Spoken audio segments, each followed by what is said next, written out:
Today I just talking about chemical reaction and equation, first chapter chemistry 10th class. ठीक है, उसको ध्यान से आप देखते चलिए continue. Chemical reaction and equation. सबसे पहले तो हम क्या पढ़ेंगे, केमिकल रिएक्शन. चैप्टर का जो नाम होता है उसके बारे में पहले डिस्कस करेंगे, उसके बाद हम आगे बढ़ेंगे.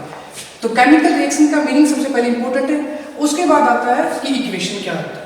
ठीक है, पहला चैप्टर है और केमिकल रिएक्शन. केमिकल रिएक्शन का मतलब होता है, chemical reaction मतलब those process in which new substance with new properties are formed. मैं इसकी डेफिनेशन लिखता हूं यहां पर.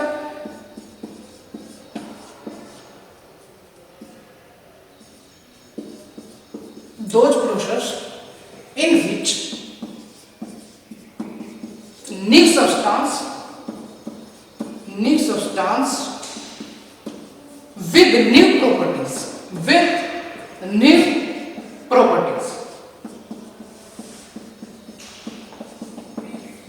क्या समझे? इसका मतलब ये है those process in which new substance with new properties are formed. एक नई चीज का मिलना, that is chemical reaction. For example, A plus B, ये जनरल रिएक्शन. मैंने यहाँ पे बना दिया यहाँ पे C. A plus B और क्या चीज मिली मुझे? C. एक नया सब्सटेंस मुझे मिला, दैट इज केमिकल रिएक्शन. ठीक है, अभी यहाँ पे सबसे पहले तो ये क्वेश्चन आता है कि what is mean by chemical reaction. तो आपको पता लग गया, A प्लस बी मैंने कोई सब्सटेंस लिया, उससे मुझे क्या चीज मिली? मुझे नई चीज C. वो क्या कहलाएगा? Chemical reaction. अब बात आती है what is mean by equation. Equation का क्या मतलब है? आप जो केमिकल रिएक्शन को रिप्रेजेंट करते हैं, केमिकल रिएक्शन को रिप्रेजेंट करते हैं सिंबॉलिक क्षेत्र में. अब देखिए, जैसे मैं लिखूं यहाँ पे 1, इसको रिप्रेजेंट करने का तरीका ही क्या कहलाएगा? इक्वेशन. क्या कहलाएगा? इक्वेशन. सपोज करो ये जनरल रिएक्शन दी है मैंने, मैं एक रिएक्शन अलग से लेता हूं. C+O2 क्या बन गया यहाँ पे? CO2 carbon dioxide. Carbon plus oxygen, CO2 carbon dioxide. एक नया सब्सटेंस मुझे मिला, दैट इज केमिकल. नया सब्सटेंस मिला. अभी थोड़ा सा मैं डिस्कस करूं एक बार जरा सा. यहाँ पे मैं बताना चाहूंगा आपको, फिजिकल इस टॉपिक में नहीं है, लेकिन जस्ट आपको नॉलेज के लिए फिजिकल और केमिकल मोटे तौर पे क्या फर्क है फिजिकल और केमिकल रिएक्शन. फिजिकल का मतलब ये होता है जब आप एक कोई भी रिएक्शन, मैंने जैसे मैं लिखूं यहाँ पे, सपोज कर लो मैंने लिया वाटर और मैंने किसमें कन्वर्ट कर दिया? इसको आइस में कन्वर्ट कर दिया. आइस में कैसे किया? या मैंने कूल कर दिया या मैं इसको फ्रीज कर दिया. ठीक है, जैसे मैंने इसको कूल किया, ये किसमें कन्वर्ट होगा? आइस में. अब दोबारा मैं चाहूं तो आइस को किसमें कन्वर्ट कर सकता हूं? वाटर के अंदर. आइस से मुझे क्या मिला? वाटर. अब आइस से वाटर मिला, अब ये क्या हुआ? अब मुझे क्या करना पड़ेगा? यहाँ पे इसको क्या कर दिया? वार्म कर दिया, गर्म कर दिया. अब शुरुआत में क्या लिया मैंने? वाटर. दोबारा मुझे क्या मिला? वाटर. तो फिजिकल चीज में क्या है, जब आप रिएक्शन करवाते हैं तो एक चीज दूसरी चीज यहाँ पहुंच रहा है. अब लेकिन जैसे यहाँ पे ये पहुंचा, इसको मैं बैक दोबारा से मैं इसको यहाँ से गैदर कर सकता हूँ. ये कहलाएगा फिजिकल. अब केमिकल की बात करूं तो मैंने बोला, सपोज करो यहाँ पे मिल्क लिया और एरो मार्क का साइन, और यहाँ मैंने क्या बना दिया? कर्ड, दही. अब ये कौन सी रिएक्शन होगी भाई? केमिकल. क्यों? अगर मैंने कोई चीज ली, उससे मैंने क्या बनाया? दही. जैसे दही बना, अब क्या मैं दोबारा इसको चेंज कर पाऊंगा? नहीं. तो मोटे तौर पे डिफरेंस ये होता है. फिजिकल में आप दोबारा उसी चीज को गैदर कर सकते हैं, लेकिन केमिकल में ऐसा नहीं होगा. एक बार आपने मिल्क से आपने दही बना दिया, दही को दोबारा आप मिल्क में चेंज नहीं कर सकते. लेकिन वाटर क्या था? वाटर किया आपने, अब वाटर को कूल किया, आइस बना, नई चीज तो मिली. लेकिन आइस किया, जैसे मैंने आइस को फिर वार्म किया, क्या मिला मुझे? वाटर. तो दोबारा मैंने वाटर बना दिया. ये था फिजिकल चेंज. यहाँ केमिकल, ये प्रोसेस क्या है? केमिकल. सारा का सारा हम डिस्कस जो कर रहे हैं इस चैप्टर के अंदर, वो करेंगे सारा का सारा केमिकल. अब बात आती है इसके अंदर, जैसे ही केमिकल इसकी टर्म्स है, मैं टर्म्स के बारे में आपको बता रहा हूं, आप अच्छे से देखिए.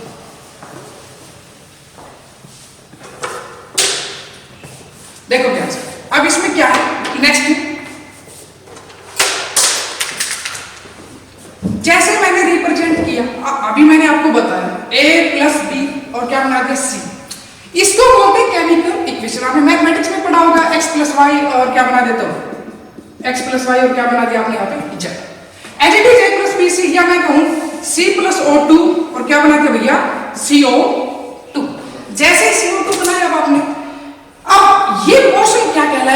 और इधर वाला पोर्शन क्या कहलाएगा, इसके बारे में जानना जरूरी है। सबसे पहले देखिए लेफ्ट हैंड साइड में जो चीज है, लेफ्ट हैंड साइड, और ये भैया कौन सी है, right hand side. Left hand side में जो चीज होगी वो हमेशा क्या कहलाएगी, रिएक्टेंट। क्या कहलाएगी, रिएक्टेंट। और राइट हैंड साइड में जो चीज होगी वो हमेशा कहलाएगी प्रोडक्ट। रिएक्टेंट और प्रोडक्ट। तो क्वेश्चन ये बनता है यहां से कि रिएक्टेंट का मतलब क्या है और प्रोडक्ट का मतलब क्या है। यहां से ये रिएक्टेंट क्या मतलब इसका, प्रोडक्ट का क्या मतलब। अब देखिए ध्यान से, रिएक्टेंट क्या कहलाएगा, प्रोडक्ट क्या कहलाएगा। पहले मैं समझाता हूं, फिर इसके बारे में आपके डेफिनेशन लिखते हैं। रिएक्टेंट का मतलब जो चीज जब आप रिएक्शन करवा रहे हैं, उस रिएक्शन में जो सब्सटेंस टेक पार्ट कर रहा है, शुरुआती स्टेज में जो सब्सटेंस टेक पार्ट कर रहा है, ये पार्ट हमेशा क्या कहलाएगा, रिएक्टेंट। या मैं कोई उसकी डेफिनेशन लिखूं तो मैं क्या लिखूंगा, substance take part in, substance take part in chemical reaction, that is called reactant। जो सब्सटेंस केमिकल रिएक्शन में टेक पार्ट करेगा that is called reactant, वो क्या कहलाएगा, रिएक्टेंट। अब शुरुआती स्टेज में यही होगा। अभी ये तो चीज तो बाद में मिलेगी मुझे, पहले क्या किया मैंने, इस चीज को यहां से लिया, दो सब्सटेंस मैंने लिए, एरो मार्क का साइन लगाया, और ये पार्ट क्या, इसी ने केमिकल रिएक्शन में टेक पार्ट किया है। यही चीज आगे जाके क्या मिलेगा मुझे, CO2, कार्बन डाइऑक्साइड। अब ये क्वेश्चन क्या कहलाता है, प्रोडक्ट। अब प्रोडक्ट की कोई तुमसे पूछे डेफिनेशन क्या होगी प्रोडक्ट, तो प्रोडक्ट की डेफिनेशन का मतलब ये है, a new substance are form, a new substance are form, नया सब्सटेंस मिला as a result of chemical reaction. जैसे मैं लिखूं, new substance are formed as a result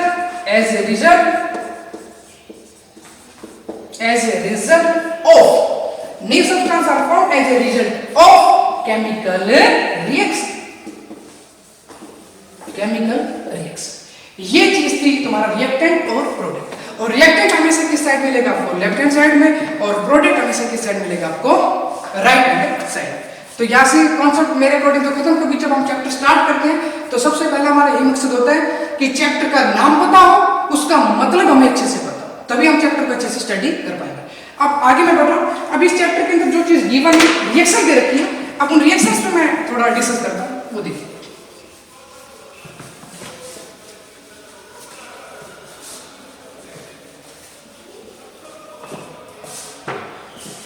जो रिएक्शन को देखिए, मैं यहाँ 3-4 रिएक्शन ले रहा हूँ, ध्यान से देखिए। केमिकल रिएक्शन के कई पार्ट में बांटा गया है इसको। सबसे पहली रिएक्शन है कॉम्बिनेशन रिएक्शन। नंबर 2 है डीकंपोजिशन रिएक्शन। नंबर 3 मैं लिखूं डिस्प्लेसमेंट रिएक्शन।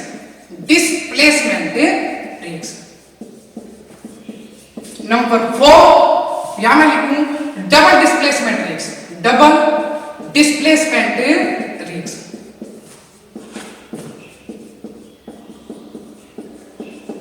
अभी फिलहाल मैं इन्हीं पे डिस्कस करता हूं। सबसे पहला कॉम्बिनेशन रिएक्शन, दूसरा है डीकंपोजिशन रिएक्शन, थर्ड है डिस्प्लेसमेंट रिएक्शन, फोर्थ है double displacement. One by one minute में मैं डिस्कस करता हूं। बड़ी आसान डेफिनेशन है, कुछ भी नहीं करना है, आपको याद कुछ भी नहीं करना, बस समझ लीजिए। सबसे पहले कॉम्बिनेशन रिएक्शन, इसमें मैं डिस्कस करता हूं। यहां पे कॉम्बिनेशन रिएक्शन मतलब समझो, कॉम्बिनेशन नाम से पता लग रहा है, कंबाइन। नाम से क्या पता लगा आपको, कंबाइन मतलब किसी चीज का जुड़ना। तो अब कैसे जुड़ेगा, क्यों जुड़ रहा है, वो सब चीजें आज मैं बता रहा हूं डेफिनेशन की। मैंने कोई चीज लिखी, जैसे सपोज भाई करो x + 1, कभी भी एक चीज जुड़ती, कभी मिनिमम 2 चीज रिक्वायरमेंट, तो कंबाइन होने के लिए कितनी चीजों की रिक्वायरमेंट है, दो, मिनिमम 2 चीजें, x + 1 और क्या बना दिया मैंने, z। क्या बना दिया मैंने, z। या मैं एग्जांपल और लूं, magnesium + oxygen MgO, magnesium oxide. ठीक है, अब यहां से देखिए x + y ये जनरल रिएक्शन है और ये एक्चुअल रिएक्शन है, Mg + O2 Mg। अब ध्यान से देखिए, अब आपने यहाँ पे कितने रिएक्टेंट लिए या कितने सब्सटेंस लिए, आपने लिए यहाँ पे 2, कितने सब्सटेंस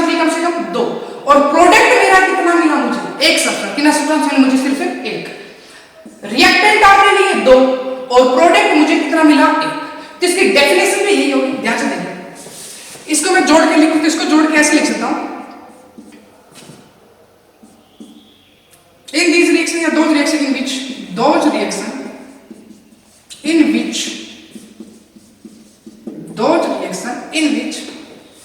two or more, इसी को मैं जोड़ के लिख रहा हूं, ध्यान से देखिए, 2 or more, 2 या 2 से ज्यादा भी हो सकते हैं, 2 या 2 से ज्यादा, 2 or more substance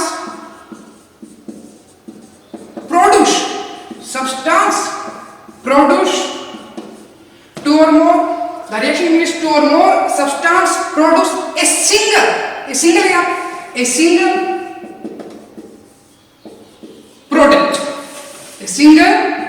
product, that is called a combination reaction. I repeat again, listen carefully. मैंने क्या बोला यहाँ से, मैंने कहा कॉम्बिनेशन रिएक्शन को नाम से पता लग रहा है कंबाइन, क्या होना, कंबाइन होना, जुड़ना। अब मैंने कहा यहाँ से मिनिमम जुड़ने के लिए कम से कम 2 चीजें चाहिए। अब वहां मैंने क्या किया, x + y और क्या बना दिया मैंने, z। या मैं लिखूं basic reaction Mg + O2 MgO, ये बैलेंस नहीं वैसे। अब इसको मैं एक और लिख देता हूं, C + O2 CO2। बहुत सारे रिएक्शन एक नहीं, मैं इसका एग्जांपल देता हूं। इसके बाद मैंने कहा इसी डेफिनेशन को मैंने जोड़ के लिखा, 2 कितने, यहाँ पे कितने रिएक्टेंट है या सब्सटेंस है, 2 या 2 से ज्यादा सब्सटेंस हो सकते हैं, और प्रोडक्ट मुझे कितना मिलेगा, सिर्फ सिंगल। तो यही डेफिनेशन मैंने लिखी, 2 reaction in which 2 or more substance produce a single product, that is called combination reaction। दूसरी भाषा में इसको मैं कहूं, यहाँ पे सब्सटेंस की जगह मैं बोल दूं, 2 reaction in which 2 or more reactant make a single product, that is called a combination reaction। एक ही बात आप इसको याद रखो, जब मैं दूसरी डेफिनेशन बोली आप उसको याद कीजिए, एज यू विश, आपकी मर्जी पे डिपेंड है, ठीक है। तो ये तुम्हारा होगा कॉम्बिनेशन रिएक्शन। एग्जांपल मैंने देखे, फिर से मैं दोबारा लिख देता हूं एग्जांपल्स को अच्छे से। एग्जांपल ये जो लिखे मैंने, एग्जांपल ये लिखे यहाँ पे,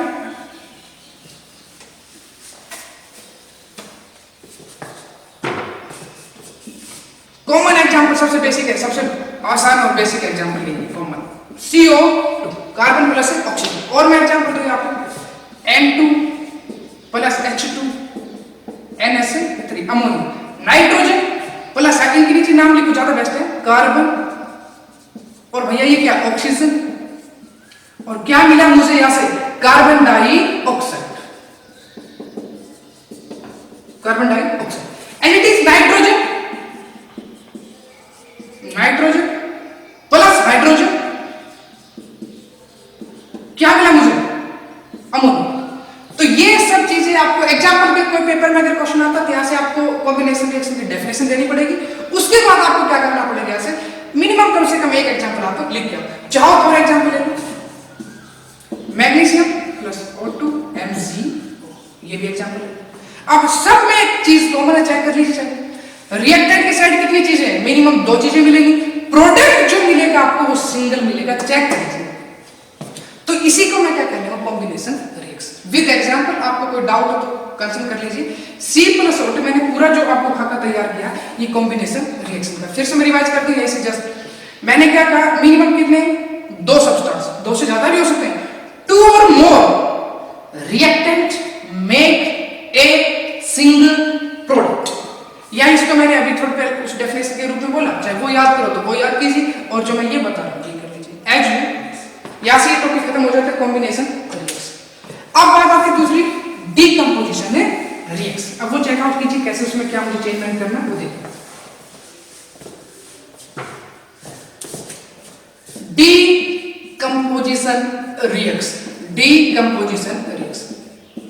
नाम से ही पता लग रहा है, नाम से क्या पता लगा, डी टूटना, डी मतलब टूटना। डीकंपोजिशन रिएक्शन मतलब क्या समझे, जो कॉम्बिनेशन रिएक्शन है जस्ट उसको क्या कर दो, उल्टा कर दो। वहां कितने मैंने रिएक्टेंट लिए थे, 2 या 2 से ज्यादा, वह प्रोडक्ट कितना मिला मुझे, सिर्फ 1। अब उसका क्या कर दो आप, जस्ट उल्टा, या उसको उल्टा मतलब रिएक्टेंट होगा 1 और प्रोडक्ट मुझे कितने मिलेंगे, 2 या 2 से ज्यादा। मैं इसको समझाता हूं, पहले एक बार एग्जांपल के थ्रू मैं इसके डेफिनेशन में जोड़ के लिखता हूं। एग्जांपल देखिए, अब एग्जांपल जो मैं लिखा, मैंने लिखा CaCO3, हीट किया, किसमें कन्वर्ट हो गया, CaO प्लस CO2। और कॉमन एग्जांपल आप वही ले लीजिए X, और यहाँ भैया रिएक्टेंट कितने होने चाहिए, 1, और प्रोडक्ट कितना मिलना चाहिए यहाँ से 2 या 2 से ज्यादा। अब ध्यान से देखिए, जो एग्जांपल लिखे ना इसी को मैं डेफिनेशन से जोड़कर लिंक कर रहा हूं। एग्जांपल अगर तुमने याद है तो डेफिनेशन जैसे आ जाएगी, रट्टा मारने की जरूरत नहीं पड़ेगी। अब देखिए कैसे से CaCO3। अब आप मुझे बताइए इस साइड कितने सब्सटेंस है, सिर्फ एक। इस साइड में बात करूं तो कितनी चीजें, 2। रिएक्टेंट 1 है और प्रोडक्ट कितने यहाँ पे 2। एज इट इज, ये कॉमन एग्जांपल जनरल बोलते उसको X, और क्या मिला मुझे Y प्लस Z। अब इसमें देख लीजिए सेम एज इट इज है, रिएक्टेंट 1 है, प्रोडक्ट कितने 2 या 2 से ज्यादा। तो इसकी डेफिनेशन आपकी मर्जी से मैं 2 तरीके से लिखता हूं, आप देखिए। those reaction in which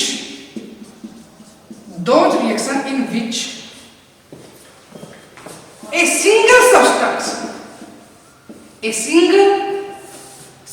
बोल दे, कंपाउंड बोल दे, सिंगल कंपाउंड लिख रहा हूं यहां पे, सिंगल सब्सटेंस बोल दे, single compound split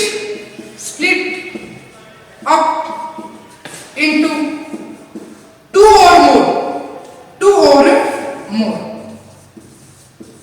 or more substances। एक कंपाउंड वो कितने भागों में टूट गया, 2 या 2 से ज्यादा भागों में। या इसको तुम दूसरा जो आसान डेफिनेशन में कहूं तो उसको देखो लिखने का तरीका, उसमें आप ये लिख सकते हो यहां से as it is, a single reactant make 2 or more product. मैं लिख देता हूं, a single reactant make 2 or more product, that is called decomposition reaction। Example आपके सामने मैंने लिखा है CaCO3 और किसमें टूटा है, CaO और CO2। चाहिए डेफिनेशन आप अपने तरीके से याद कर लीजिए, चाहिए कर लीजिए एज इट इज। अब देखो मैंने क्या बोला, आप ये थोड़ी आसान इसलिए होगी, ए सिंगल रिएक्टेंट मेक बनना 2 or more, ये इसको यहां से आप लिख सकते हो, सप्लीट टूटना भी कह सकते हो, 2 or more कितने हो गए यहाँ पे प्रोडक्ट 2 या 2 से ज्यादा, that is called decomposition reaction. उसके एग्जांपल मैं और उतार देता हूं, ऐसे एग्जांपल आप अच्छे से देख लीजिए, साथ साथ उतार लीजिए।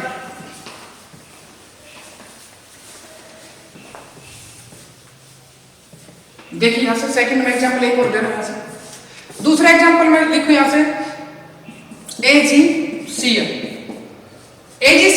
लाइट की पचास में रिएक्शन होगी, क्या मिलेगा, Ag प्लस Cl2। ये बैलेंस नहीं, बैलेंस का टॉपिक इसके बाद आएगा, उसके बाद मैं बैलेंस करवाता हूं।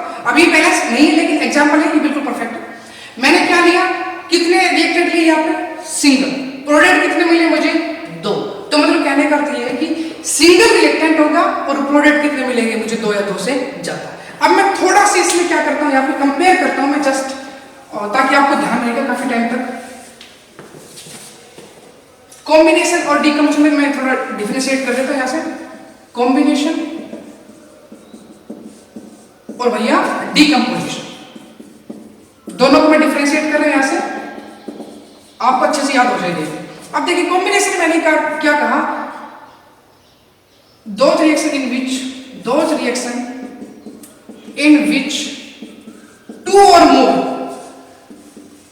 2 or more reactant make a single substance, single product, that is called a combination। Example C+O2 और भैया CO, ये इसका क्या हो गया एग्जाम्पल। एज इट इज दूसरा, those reaction in which a compound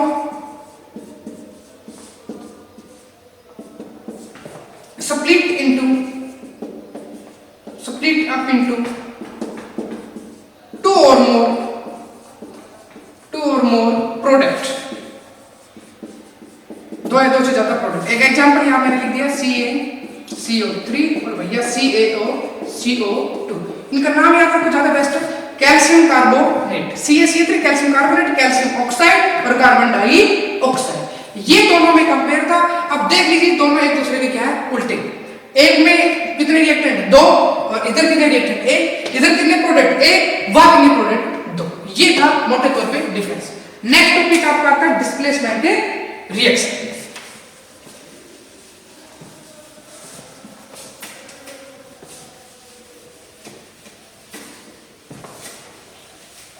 चलिए डिस्प्लेसमेंट रिएक्शन, डिस्प्लेसमेंट रिएक्शन, ये भी नाम से पता है, डिस्प्लेस धक्का देना, डिस्प्लेस मतलब आगे चलना। अब डिस्प्लेसमेंट रिएक्शन का मतलब समझिए, पहले मैं एग्जांपल देता हूं, फिर इसकी मैं डेफिनेशन लेता हूं, क्योंकि एग्जांपल से डेफिनेशन याद करने में आसानी होती है। तो मैं इसका एक एग्जांपल देता हूं। आपने एग्जांपल लिखा भैया CuSO4 copper sulphate plus iron, copper sulphate plus iron. अब यहां से क्या होगा, अब देखिए यहां से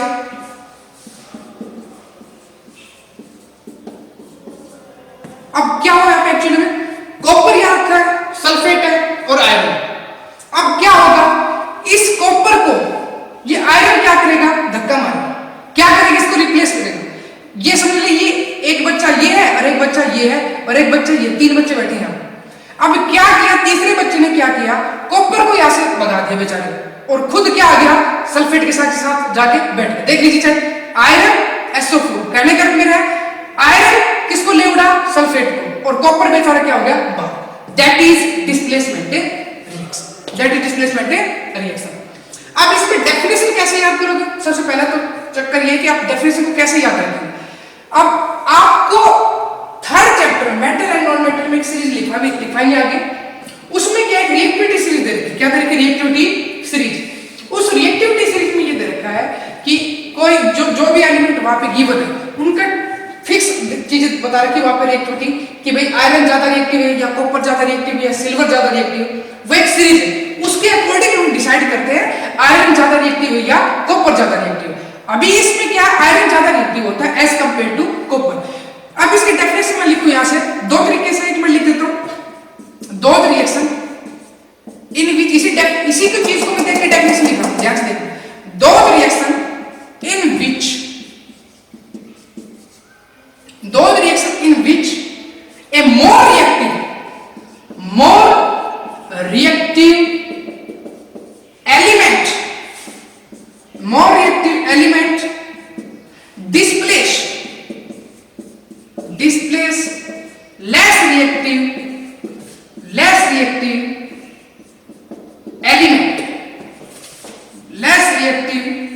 element from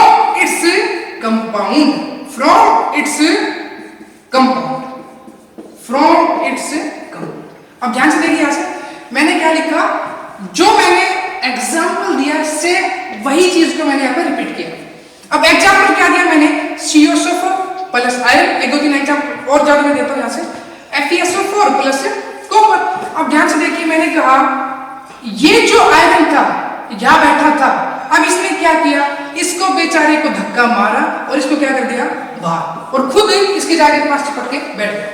अब क्या कहा, दो reaction in which more reactive, ये ज्यादा रिएक्टिव है as compare to this copper compare में, तो मोर रिएक्टिव एलिमेंट डिस्प्लेस का मतलब धक्का देना, बाहर निकालना, डिस्प्लेस करना less reactive element from its compound. इस कंपाउंड से क्या किया उसने, इस एलिमेंट्स को धक्का दिया, इसको बाहर कर दिया, इसकी जगह जाके बैठ गया। दैट इज क्या कहलाएगा, डिस्प्लेसमेंट रिएक्शन। और दूसरी डेफिनेशन में बोलूं तो वो थोड़ी ज्यादा बड़ी, वो ज्यादा वैसे याद नहीं कर रही तुमको, व्हेन एटम और ग्रुप आर रिप्लेस और displace by other atom group और एटम और ग्रुप।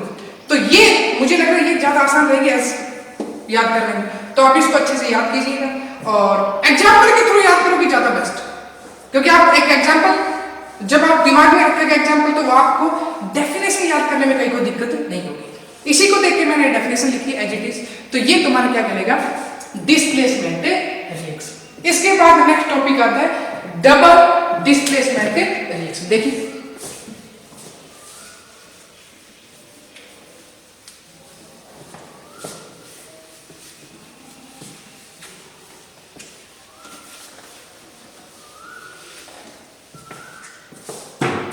देखिए डबल डिस्प्लेसमेंट रिएक्शन, फिर इन दोनों में मैं कंपेयर भी करके दिखाऊंगा आपको। Double displacement reaction,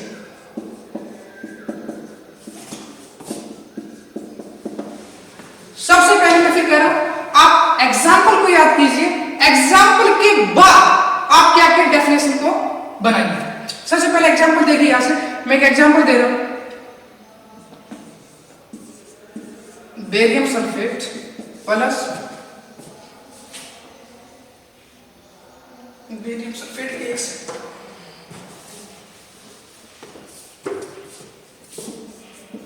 H2SO4 plus BaCl2 barium chloride.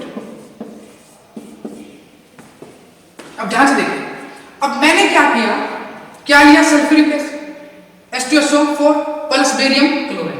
इनके नाम याद रखिए, ज्यादा बेस्ट है, नाम याद होने चाहिए तुमको वैसे भी। अब इसमें क्या होगा, अब इसमें क्या मिला मुझे देखिए ध्यान से, BaSO4 मिलेगा मुझे प्रोडक्ट में, प्लस क्या मिलेगा मुझे HCl। ये बैलेंस नहीं है वैसे, मैं चलो याद तो कर